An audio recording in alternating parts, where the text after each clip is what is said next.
Any kind of good logo will do that. Yes. It'll be recognized. Where I approach mental disorder from 10 key areas: philosophical analysis, psychological analysis, a physics analysis, a musical theoretical analysis, a linguistic analysis, parapsychological, psychopathological or pathophysiological, a neurological approach, and a geophysics approach. And it was basically a 1 hour discussion covering mental disorder from all these different disciplines. And today I would probably like to, maybe an extension of it, or possibly see whatever direction this goes in for them. Sure, yeah, I'm down for that as well.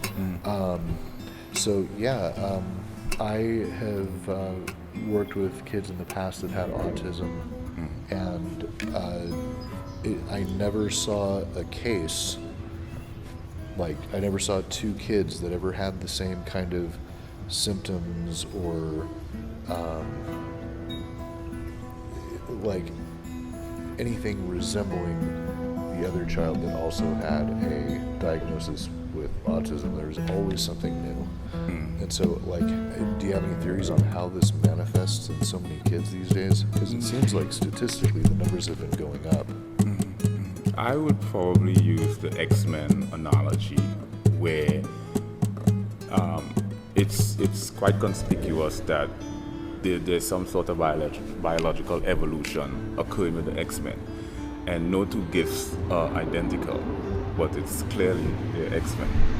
So from that perspective, what you find with not just neurotypicals but atypicals. Now, I'm not an expert in this area because my views are based from a self-referential, which is sort of subjective, and empirical analysis, psychological threshold. So you may look at, let's say, a prime example is a FedEx logo. But FedEx logo have like a sacred geometric shape ingrained in the logo. No, your conscious mind is incapable of seeing that. Right. Yeah, so there's a logo that you're looking at, and you know that it says FedEx, Right. but then there's also symbolism hidden in that, Right. which communicates on a deeper level, and any kind of good logo